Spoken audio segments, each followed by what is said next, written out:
Lisa from the Amputee, and we're going to do home warm-up number 1. So this is a really good workout to do, or warm-up to use when you're at home, preparing for your at-home workout.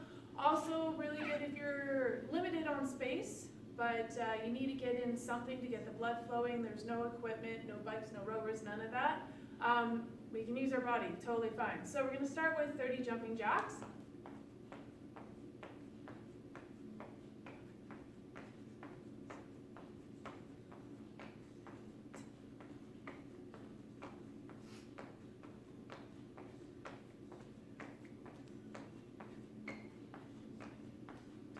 And if you can't do the double, you could do step jacks as well. There's always a modification.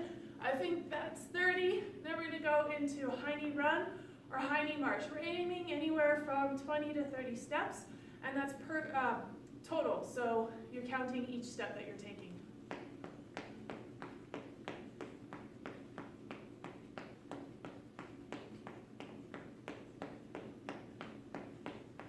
Of course, if you feel like you need more, you can always add on. If you want to, you can add butt kicks as well to help loosen up and stretch those quads. Then we're going to go into 8 shoulder rolls. Pardon me. 8 shoulder rolls. So great big shoulder rolls. We're going to go 8 one way, trying to make sure the neck and the jaw are not doing anything. They're nice and relaxed. Traps are engaged. Then we're using everything else to try and loosen things up. And in this, you might find, like I just did, that there's a really angry tight spot. If that's the case, you're going to try to open up just a little bit. Reminded that it can let go. It's not responsible for anything. Just a gentle tug with those fingers on the head. And find the ankle that is angry. So these are actually active isolated neck stretches, but super advantageous if you find that all of a sudden you just have this kink that you can't get rid of. In and out of that stretch will be better than trying to hold it because the muscle's already in a protect mode. So we want to be able to just go in and out, letting it know that that movement is safe and that everything's good. And there, that feels so much better. All right, then we're going to go into 8 standing burgers. So you want to be nice and tall. We're going to take our biceps, squeeze it against our rib cage, palms up. It's also referred to as no monies. So palms up, good stance. From here, from the shoulder and through the back muscles, we're opening up, squeezing those shoulder blades together, in and out. We're making sure that we're not flaring through our ribs, so our ribs aren't sticking out. They're always pointed down. And we're breathing, and we're just going for 8 of these. You should feel tension in through the back there as well, like you're trying to squeeze those shoulder blades together. Then we're going into 4 per side standing tees, and we're going to go with thumb down. So we're going to work on that hip hinge, soft bend in the knees, bend over, hinging at the hips, okay? Thumb down. Start here. I want you to put your hand on your chest or on your belly to make sure that your posture is correct. And from here, we're coming up and down, working really hard not to get that upper trap into play.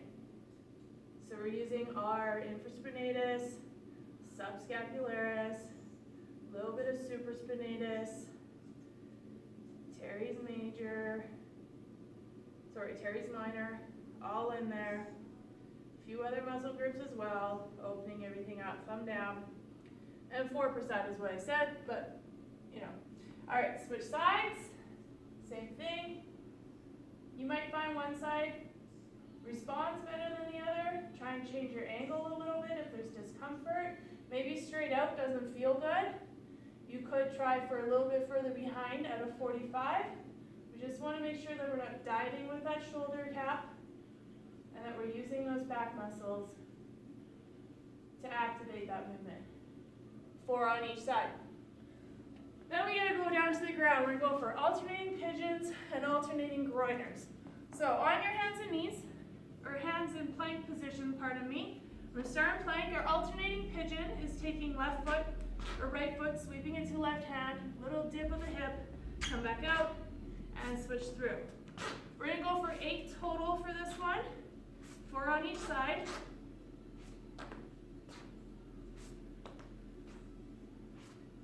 Goal is that shin is parallel with the wrists. And 8, good, don't get up.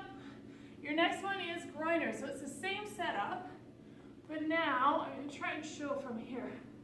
Now, you're getting that foot to the outside of the hand, flat foot on the ground, keeping hands on the ground, switch back, in and out. If you can only come so far, you can only go so far. Over time, the hope is that you have that mobility developed. And we're going for 8, 6, 7, and 8. Good. Down to your knees, hands and knees, cat-cow. We're just going to go for 8 of these. Working on that nice, lovely roll. Try and imagine one vertebrae at a time rolling up into the arch, and then one vertebrae at a time dropping down into that drop belly button. Find your breath.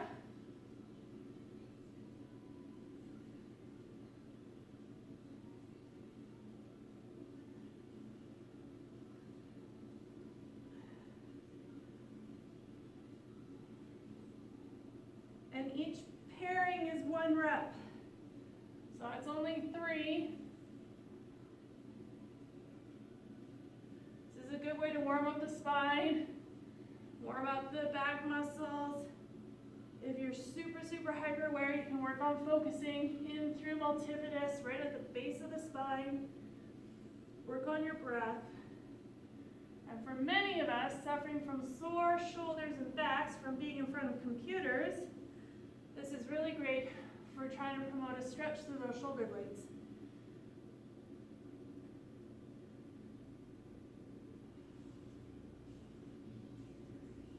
There we go. All right, and then we're going to go into a 30-second plank hold. So I'm going to just walk you through the setup. I won't hold for the full 30, so then you can finish it out while we're preparing for the rest of the workout. All right, so plank setup, elbows underneath shoulders, toes underneath heels. You're going to push the heels down to the ground. We're going to posteriorly tilt, we're going to tilt that pelvis towards our hips, towards our rib cage, hips towards rib cage, and we're going to hold. We want to have a nice flat back. We don't want to be rounded. We want to be able to find our strength point through the rest, basically, and think of squeezing through the glutes, breathing, and keeping everything nice and tight. All right, finish up your 30 seconds, and then get ready for the workout.